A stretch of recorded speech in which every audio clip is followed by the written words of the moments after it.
Welcome to An Author's Journey, where a prominent author chats with us about their journey as a writer. I'm your host, Joe Pizzo.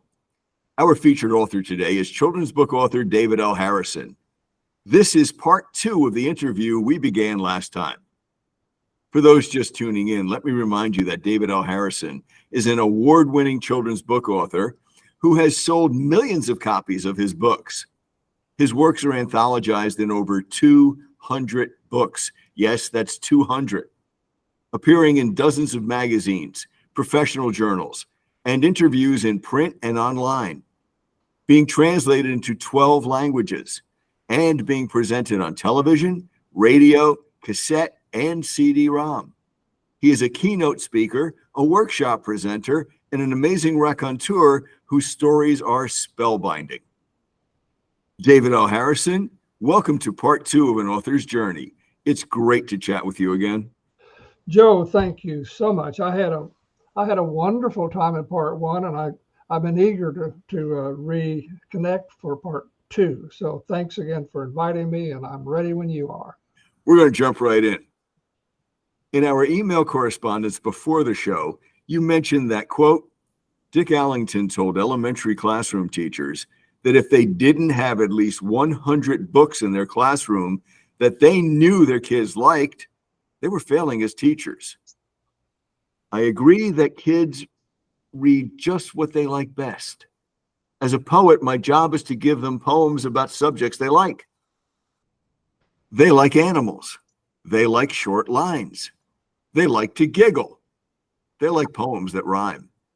They don't much care for free verse, and they sure don't like haiku, unquote. What are your greatest challenges when you're writing poetry for young children? Well, getting their attention for one thing, but keeping it is another. When I was a kid, we just didn't have all the other options that we have today. And so when I look around at what young people are doing, of course, they have a phone in their hand at all times, and I can't complain about that since I'm just as bad as they are. But there are so many other distractions. I shouldn't call them distractions. There are so many other ways to fill time, and they're not all bad, but they're very different, and they're certainly louder and more active than a book or a poem. So the poet is sort of the one who has to work the hardest to try to find something that a kid likes and hold his attention. The good news is that the poems tend to be short. So if you like sound bites, poems can be that sound bite. I said haiku, that's sort of tongue in cheek, but there are studies that show children's preferences. Books are not at the top, as you might guess. They're down the road quite a bit. And so poetry is not their favorite thing either among things to read, unless we're willing to just work hard to make sure that we're giving them the best opportunities that we can to like poems. And to do that, well, you ask kids what they like. You observe what they read. And so when I say they like poems that rhyme, that's not necessarily the same thing as saying they like to write poems that rhyme. They may not, but it's more fun to listen to something that rhymes, especially if it's funny. Kids like to laugh. If you're not going to laugh as a child, when in the world are you going to laugh? When are you going to learn to laugh? Develop your sense of humor, for heaven's sakes. Well, you do it when you're a kid and you're free and you can play and you can be entertained, and it doesn't take as much, and life isn't quite as complicated. So free verse is fine.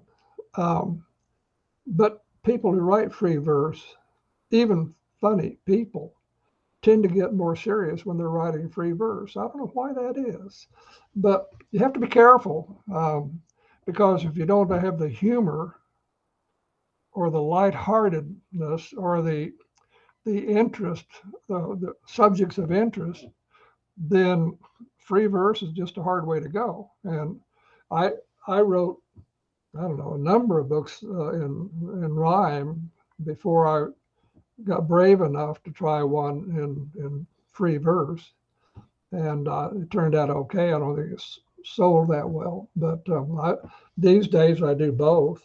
I may do both in the same book, but I think on a scale of 1 to 10, something that rhymes, something that's short, something that's funny, those are going to be closer to the top of the list than serious stuff, longer lines, and haiku. I'm sorry, because I know there are a lot of haiku lovers out there, and I think maybe it's more for adults than for children. It just may be one of those forms that doesn't translate quite as well to as many children. I'm listening to what you say, and I'm thinking of someone like Shel Silverstein, who not only did poetry, but he also did songs. Mm-hmm. And I'm wondering, have you ever considered writing silly songs for kids? Well, it's timely that you should ask. Thank you very much. I haven't intentionally written songs, but I was a musician, a professional musician, as a younger person. And so a lot of my verse does have a lyrical, musical quality to it. And a few years ago, a friend of mine who's an associate provost at a university by day and a professional musician by night plays a guitar and has a great baritone voice. And Chris heard me give a reading one day at a Barnes and Noble. He came up later and he says, "Man, I'd like to put some of your poems to music. Would you care if I played with them and arranged some of them?" And of course, I was delighted. So he did. And one of the poems, the name of the poem is Byron Biggers. So we formed the Byron Biggers Band. And it's a trio, percussion, guitar, and I don't know what I do for sure, but I'm up front. So the three of us have performed Byron Biggers Band in a number of places over the last 20 years or 15. We have a total inventory of 9. That's it. And we are currently being recorded in a studio on the campus of MSU in Springfield, Missouri. And we've had our third session yesterday, as a matter of fact, yesterday being, I don't know when this is going to be shown, but anyway, recently. And I hope within the next few weeks to actually have the recordings of the Byron Biggers Band doing 9 recorded poems set to music. I love hearing that, because one of the things I tell my college freshman writers, and I tell my students here as well, when I hear them write something, whether it's poetry or whether it's prose, and it has a lyrical quality to it, first thing I ask them is, are you a musician? Do you sing? Mm-hmm. Do you play any instruments? If you don't, then do you know someone who does or who sings? Because it's important that you get that connection. You already have a natural connection with the rhythm, with the melody, with the elements that are driving your poetry or prose are also driving music. Sure. And they complement each other. Yeah, they do. I one of the pieces in our repertoire is called The Love Bug, and it's about a green-eyed beetle. And it's a short poem, and I wrote it. And as I was writing that poem, I literally felt the song. I felt the tune. And so in the band, I tell the guys that it's a love song, and I sing it for them, and they make fun of me and insist that it's really a rap. And I need to put on my dark glasses and snap my fingers and get with the program. So I do it a second time. as a wrap. And I like the way that turned out because it gives me a chance to tell kids, here's the very same words, but you hear it one way and I hear it a different way. And we both take pleasure in it. And I think that's fantastic. There's so much good in what you say, because too many times adults will forget that kids are listening with a different set of ears, and they're seeing with a different lens, and Sure. we can't put all our ideas in a silo and just keep the doors closed. We have to let some things breathe once in a while and understand that maybe it's just the fact that we're different that makes us the unique people we are, and the reason that we need to foster that more, let the creativity grow rather than all being formulaic. Having a foundation is great, but building off that foundation can go in a lot of directions. Well said. Well said. Thank you. Now, in your 2022 book, This Life and Autobiography, which I absolutely loved, and I think that was a delightful, delightful work. One of my favorite authors, Jane Yolen, refers to you as, quote, one of the best writers and elder statesmen of children's books and children's poetry books still publishing in America today, unquote. And another quote I've taken from one of my Twitter buddies, Laura Robb. She observes that you have, quote, a writer's heart and soul, unquote, while she refers to you as, quote, a model of the finest storytelling, unquote. This is high praise from esteemed colleagues in the know. This is not just shoulder shrugging type of commentary. So to what do you owe your success? You personally owe your success as a writer. Oh, I don't know. I'm so much in debt to both Jane and Laura for their very kind words. I've been doing this for a long time. My first book was published in 1969, and I'd been writing and struggling and trying to get there for 10 years prior to that. So my journey began in 1959. I like to think I was a storyteller to start with. That's where I found my heart leading me as a fledgling writer, was to write stories, short stories. And so the storytelling is what comes most naturally to me. What I've learned to do over the years is find different formats, different packages, different ways of presenting stories. And sometimes they're very short, and sometimes not. Sometimes they're funny, sometimes they're sad. But story is always at the heart of what I have to say. And I don't know where that came from.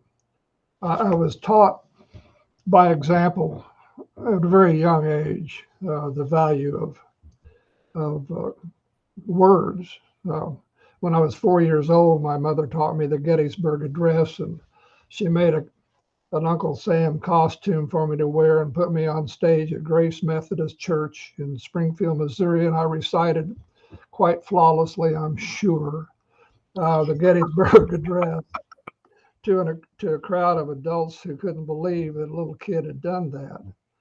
And I had no idea what I was saying. I didn't know what those big words meant, but I was taken by the sound of them and the mood, the serious, almost sadness of the way those words fit together. So when I was 4 years old, I had already learned a great lesson about language and about what words can do. But I don't know what that has to do with storytelling, although Abe Lincoln could tell a pretty mean story. So maybe we can blame it on Honest Abe. I don't know. Playing with the words is critical. And one of my pet peeves with state standards and state testing is that we get so hung up with narrowing our focus that we forget that the creativity that has made this country the great country it is came from the ability to see outside the box, Yes. to change perspectives and change attitudes and accept differences rather than trying to homogenize everyone into one product. So true. Absolutely. Now, in this life and autobiography, you have put together a delightful blend of youthful stories, and each one is supported by one or more befitting poems. And I really enjoyed that because I would read a little bit and then I'd have a poem to read, and I'd read a little bit more and I'd have another poem to read. It's so easy to relate to your stories that are filled with youthful exuberance, and you temper those with an occasional dash of local culture and common sense. And I was listening to you, but I was hearing a little bit of Will Rogers kind of sneaking in every once in a while, and a little bit of Mark Twain sneaking in every once in a while. And I love that.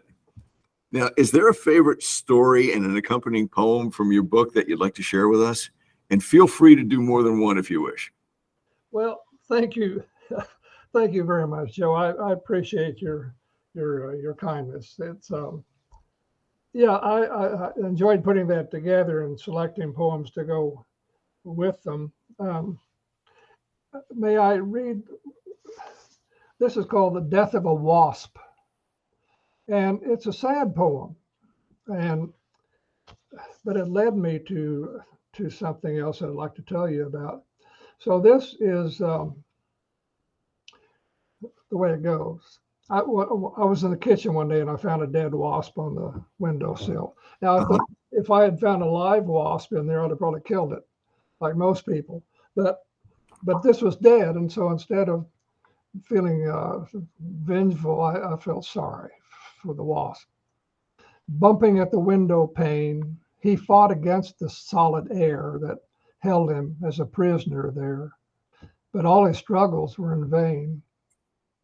Never comprehending glass, clear as air, that stopped him hard and blocked his freedom to the yard. Repeatedly he tried to pass. Eventually he lost his fight and perished on a sunny sill, facing toward his freedom still, wings awry in broken flight. He had a name, Trepoxylon, a small but vibrant living thing who came in by the door in spring and in a day or two was gone. Now, Joe, my editor at that time told me that my poem made her weep. And she said, I loved it. I loved it. It made me cry, but I loved it. She said, can you write 50 poems like that? We'll do a whole book. Oh, gosh. I said, I don't know how many dead things I need to find, but yeah, I can try. So that one poem was the stimulus for what eventually turned out to be a book that I talk about in this life, in my autobiography, called Connecting Dots. And it's an autobiographical book of 64 poems about things that I remembered. And that's where it came from, was that finding a dead wasp in my kitchen. Motivation comes from a lot of different places, and inspiration too. You never know. Which, by the way, is another of the advantages of writing poems, because in a novel or even a longer story, there are just a lot of moving parts. You know, the plotting and the characters and all those things.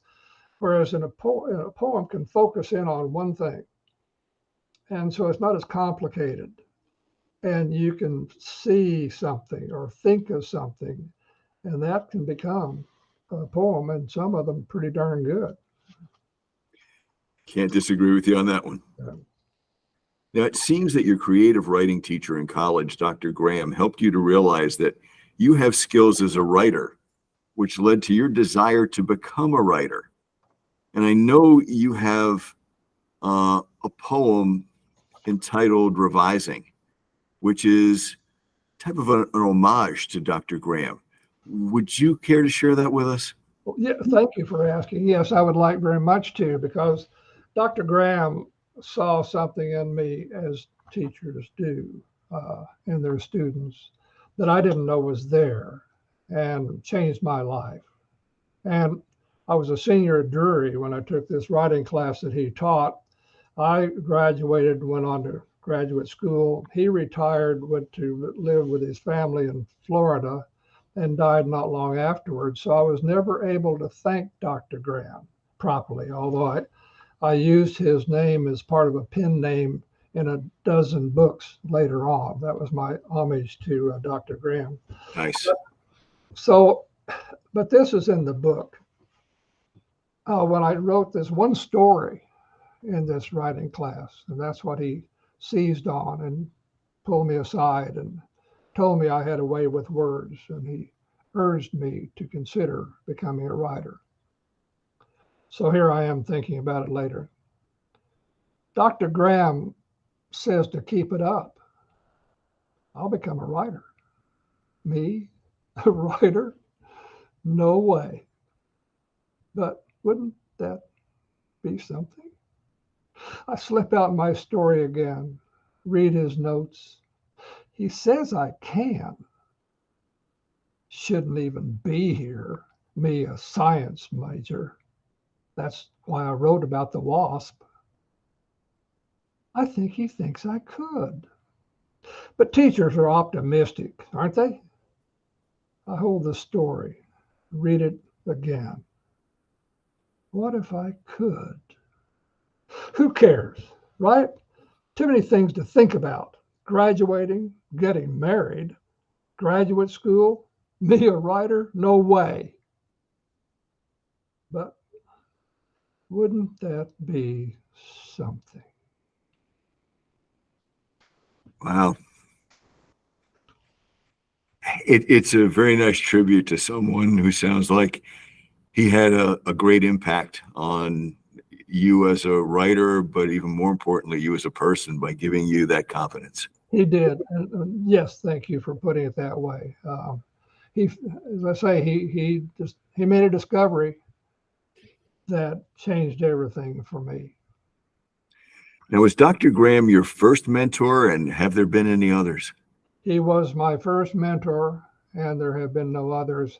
I have borrowed skills and ideas from lots of people, but that was, I was a scientist. I was a biologist and a parasitologist and a pharmacologist, and I earned my living working in a laboratory studying the brain and spinal cord with experimental animals, and so I had a lot of that going in my life, and then I was trying to learn how to write at night, and so the way I learned was to be self-taught, and if you're homeschooled, then you do a lot of reading, and that's essentially what I did. I just read a lot of other people and learned, or tried to learn, what they were doing and how they were doing it. So I'd read something for pleasure, then I'd read it again.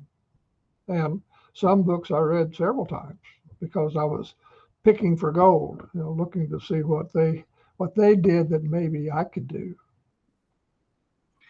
Now, I understand that you have an interesting story about field testing your work. You've said, quote, "In a grade school in the Bronx with 1,800 students, I arranged to have all 1,800 kids read the 64 poems in a developing manuscript of mine and grade them from," and I love these, "from yuck to great.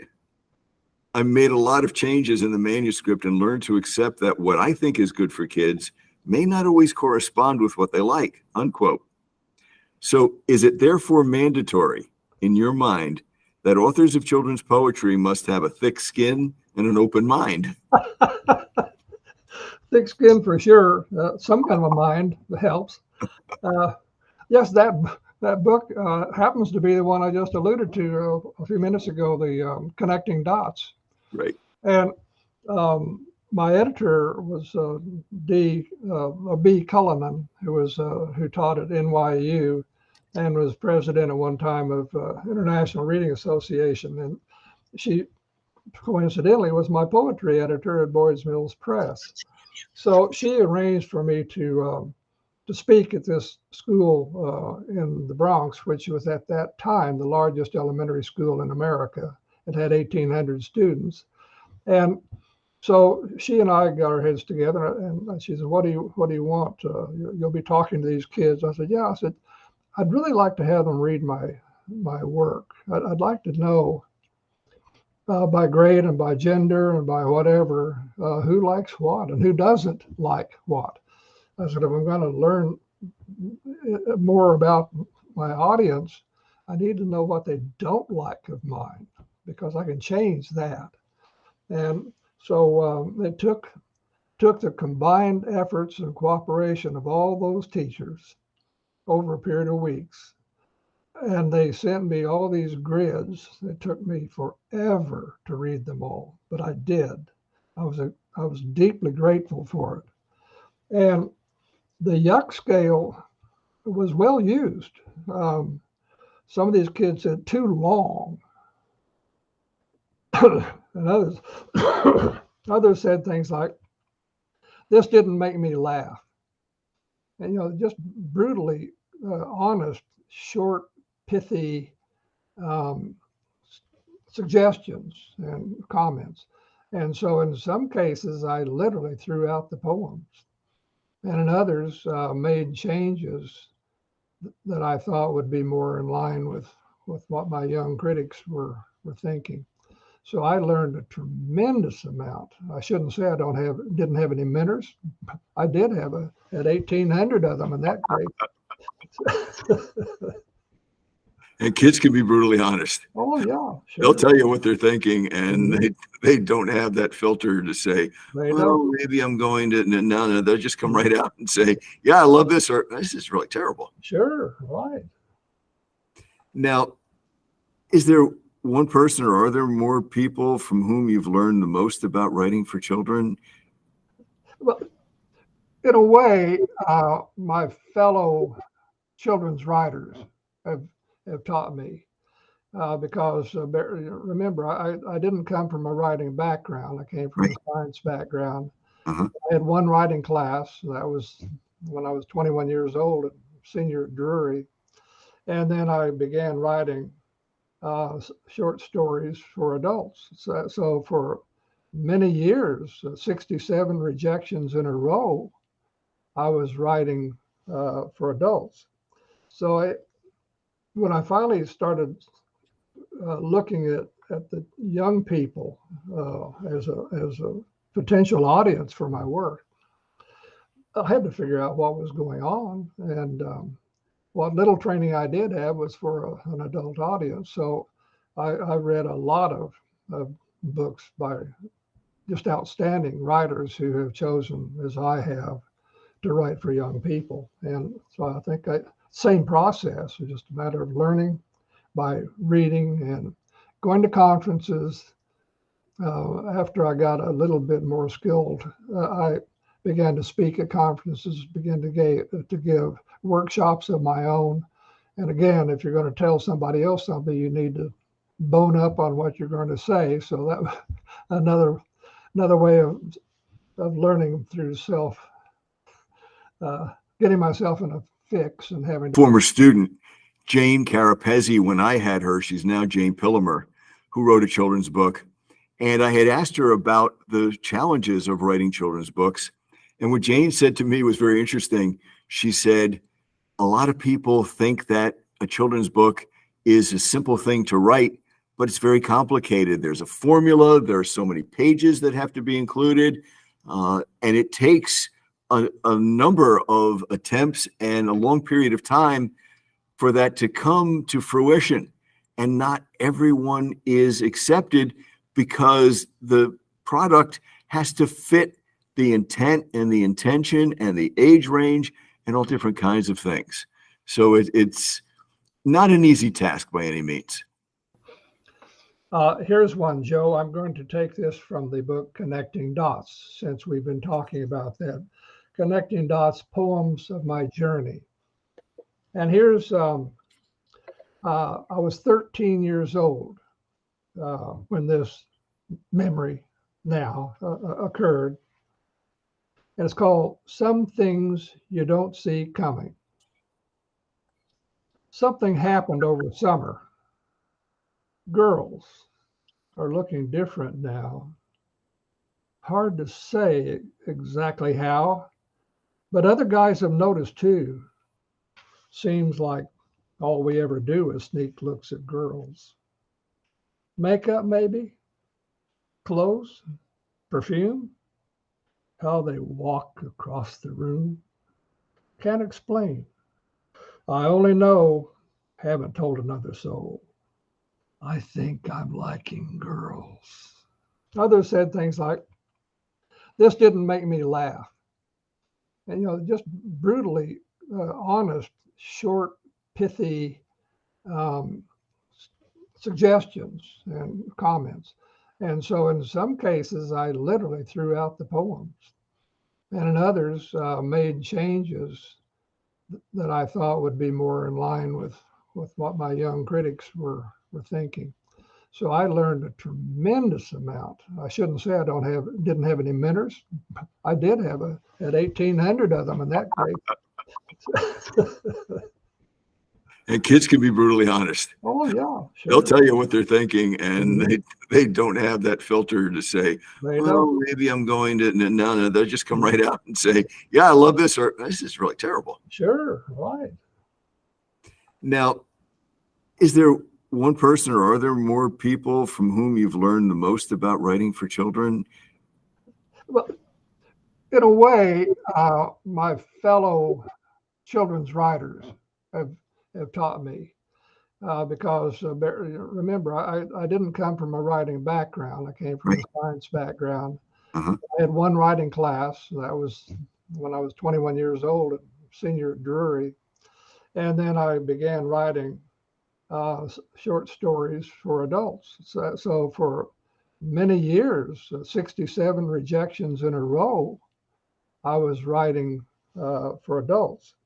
So when I finally started looking at the young people as a potential audience for my work, I had to figure out what was going on. And what little training I did have was for an adult audience. So I read a lot of books by just outstanding writers who have chosen, as I have, to write for young people. And so I think same process, it's just a matter of learning by reading and going to conferences.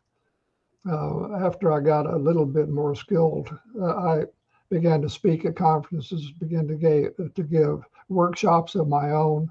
And again, if you're going to tell somebody else something, you need to bone up on what you're going to say. So that was another way of learning through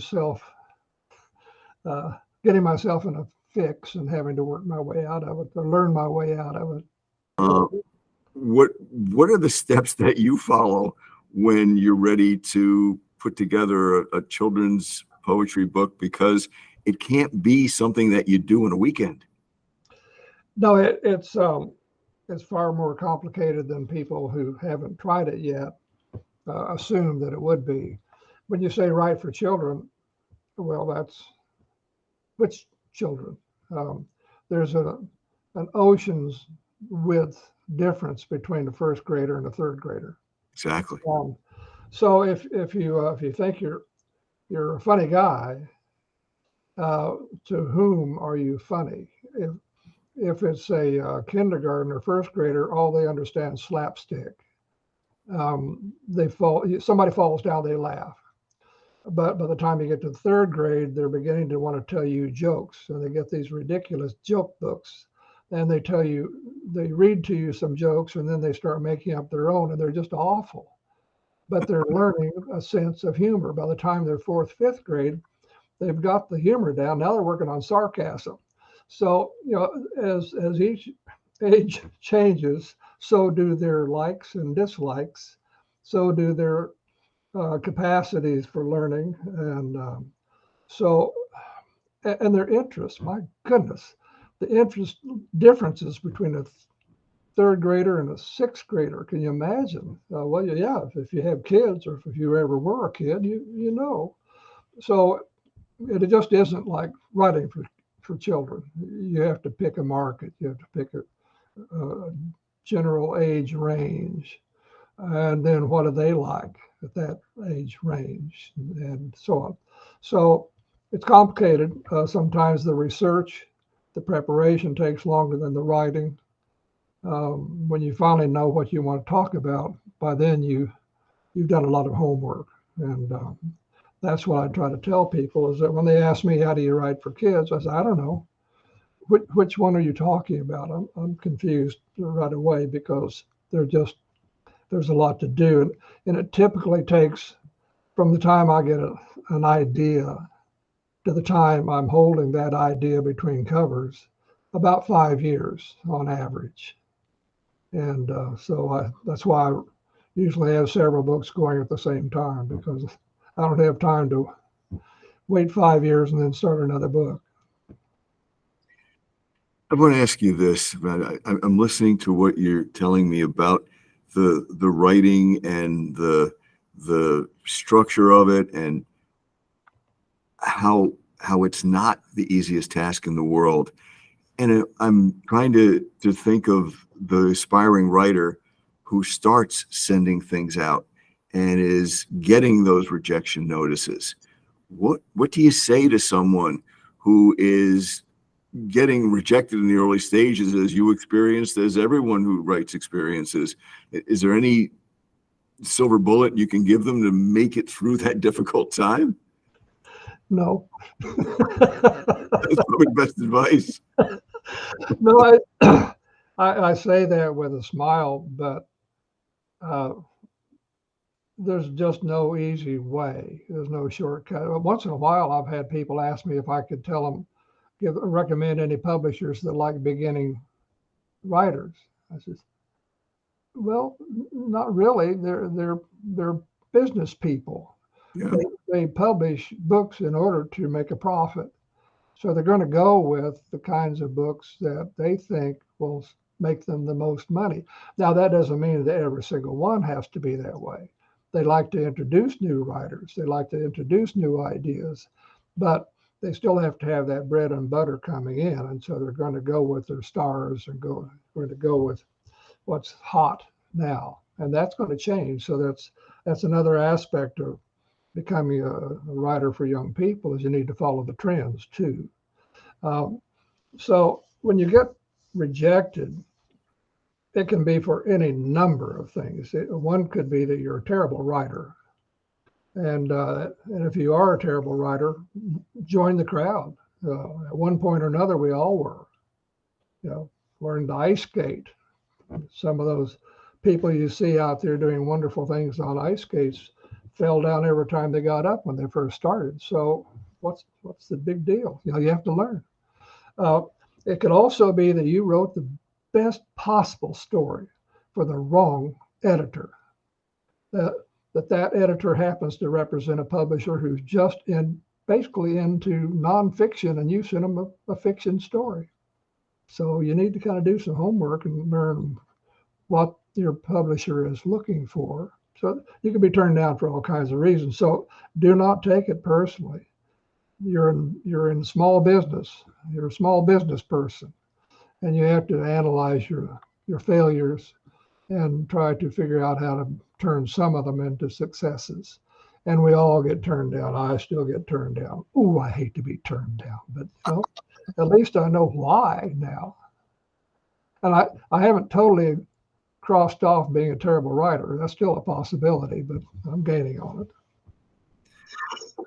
Now, when someone is struggling and they come up with a massive amount of reasons, some will throw up their hands and some will just continue on. But behind that, it might be that certain trends have changed, certain hot items have changed. Mm-hmm. How do you, or have you had to adjust over the years with addressing an audience whose maybe attention span changes, whose the level of interest changes? What are your barometers? Well, that's an excellent question, because throw in one more detail. The writer gets older. So here I am now after more than 50 years in the business, and you would think I'd know everything there is to know. The truth is, I probably know less than I knew 25 years ago, because uh, I'm not as active in the community as I was when I was working also, 8 hours a day. I'm not as up on trends as my son or daughter would be. So I have to work harder to stay up with the crowd. And it doesn't mean that I don't do it. It's just harder. Um, the younger kids just coming on know it all. They just came out of school, and by golly, if there's anything going on that they don't know about, it's pretty surprising. Trouble is, they don't know what they're doing yet. So at one end of the spectrum, you know what you need to know, but you can't put it in words yet. At the other end, you can put it in words if you knew what's going on. so somewhere in that sliding scale, you have to fit in where you can. And if there's a trend, and there are always going to be trends, if there's a trend that you don't identify with, or that you just can't handle, then find one that you can. Right now, there may be more, I don't know this for sure, but I have a feeling that there are more animal stories than ever before. If I'm right, it would be because we are more gender conscious than we've ever been before, more racial conscious than we've ever been before. There are more special interests involved to consider than we've ever done before. That doesn't mean one's right and one's wrong. I'm just saying that things have changed in that regard. Well, guess what? If you're writing about squirrels or an eagle or a fox, you don't have some of those issues. And so many writers choose to write about uh, creatures because there's some element of safety from controversy in that. And in my case, I'm a biologist in the first place. I'm a zoologist, to be specific. So I write that too, because it comes more naturally to me. So I'm glad I have that subject matter to fall back on. Now, part one of our interview, I mentioned that you have 4 books due out by 2024. And I'm wondering, are there any plans for books beyond that date? Oh my, yes. I work at being a writer 7 hours each day, weekday. So I'm sitting here where I am now at 6 o'clock each morning, and I quit at 1 o'clock. I used to write from 6 a.m. to 6 p.m., but I've semi-retired, partly to keep peace in the family, because my lovely wife is home now all the time too. And we've been married a long time, and we love each other. And so we need afternoons together and evenings. So it's a kind of a lifestyle compromise. So yes, I have some books out right now, working on new ones, and have high hopes on some that editors have expressed interest in. So yeah, I'm still at it. And when you're not writing, what do you do to relax? Whatever my wife says. That's a safe answer for you. Well, we travel. We also have a condominium in Florida, so we're legitimate snowbirds. And so we leave Springfield, Missouri, in the winter, and spend some time at the Florida address. I work there too. I have the same schedule, 6 to 1, but it's a little bit warmer to do it there. We like to be with our family. We've taken our family on cruises and other vacations. I like to read, obviously, and do that as I can. But I guess that's after I get off work at 1 o'clock. I'm usually hungry and I'm tired, and I may take a nap.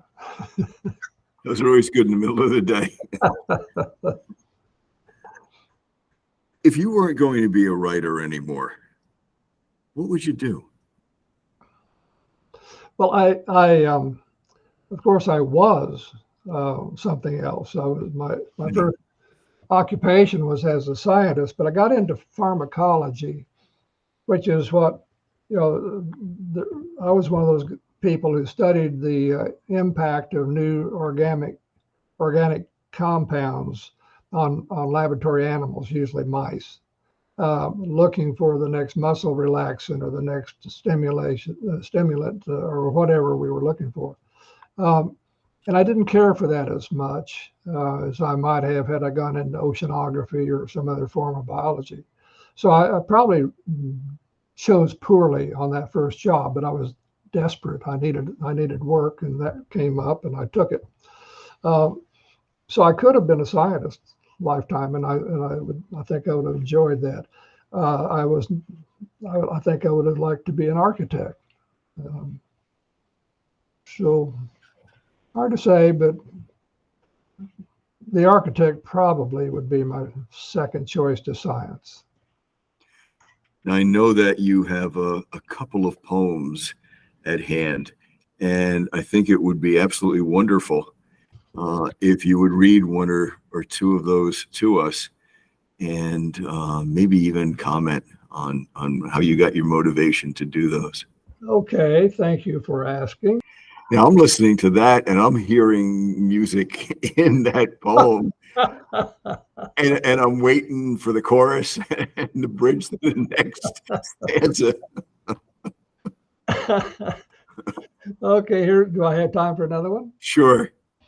This is called Meeting Julie. I'm 15 in this case. And my mother and dad couldn't have other children, but they would like to have a little girl. And they asked me what I thought, and I said, go for it. So they adopted a little girl. Her name was Julie. Uh-huh. And she was a baby when I first met her. And she was brought to our home, and mom held the baby, and then dad held the baby, and then I held the baby. So this is a poem about that. Mom holds the baby. We listen to agency talk. Dad's quiet. My mom hands him the little girl. I've never seen him hold a baby. Didn't know he knew how. After a while, it's my turn. She's so small. Pretty little dimpled hands, miniature fingers hold my own. Eyes blue as a porcelain doll. Blink at me. She stretches, yawns with her whole face. Tiny lids slide shut like delicate window shades. Talk goes on, but what's to say? She's picked out her big brother. I hold my sleeping sister in my arms.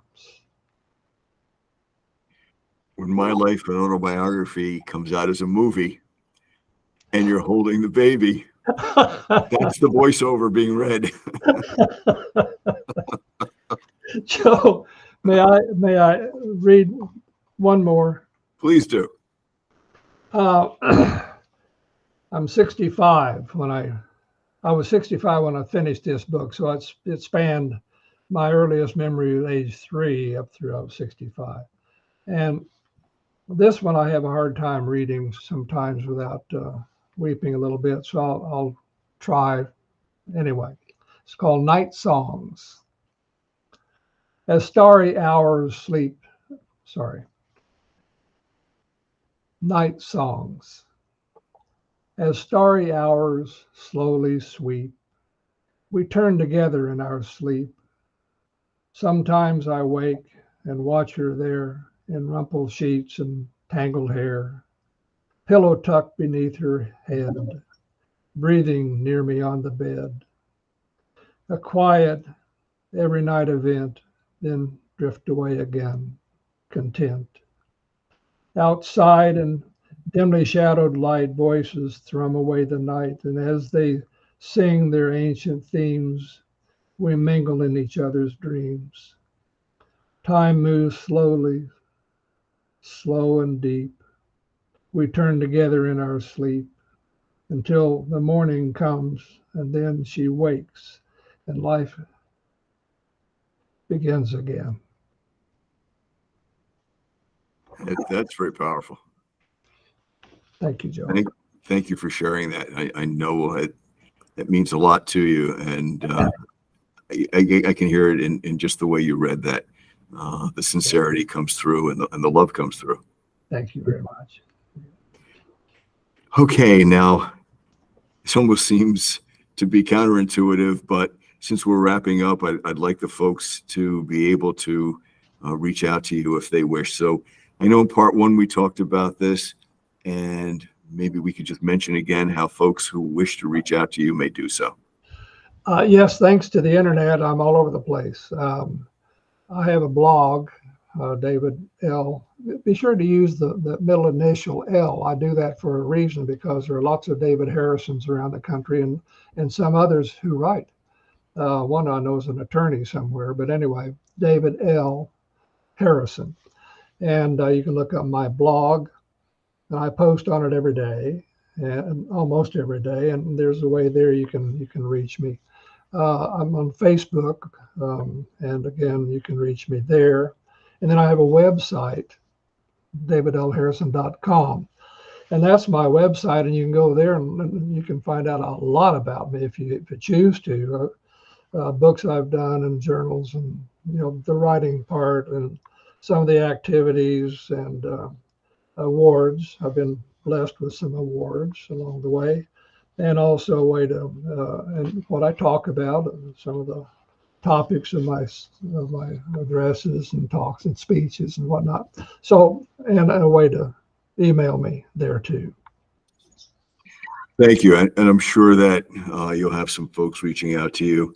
I can tell you that this is to our listening audience. David is a gentleman, and a very sincere gentleman, with a lot of knowledge that is way beneath that surface and right up to the top of the surface as well. There isn't a lot of gap in there. The man knows what he's talking about, and I tip my hat to him for all the talent. So David L. Harrison, thank you so much for taking an author's journey part 2 with us today. You have provided a great deal of insight into this process you follow as an author of children's poetry books and professional books for teachers. We appreciate your time as well as your insight into the writing process. And I do need to say, before I do my sign off, that you're a gentleman in every sense of the word, and you are a kind heart. And it's the highest compliment I think anyone can be paid. Keep doing what you're doing, and keep making kids smile, because that's a joy in and of itself. Joe, thank you so much. You do me great honor. I'm so happy that you invited me to share some time here on not only this part, but part 1 as well. I feel so grateful to be here. Thanks again. It's been my pleasure, David. Totally my pleasure. Well, that concludes our journey for this day. If you missed any part of our conversation during part 1 of this 2-part podcast, then be sure to give An Author's Journey Part 1 a listen. And be sure to join me again for more conversations with more authors of interest. For An Author's Journey, I'm your host, Joe Pizzo. Have a wonderful day.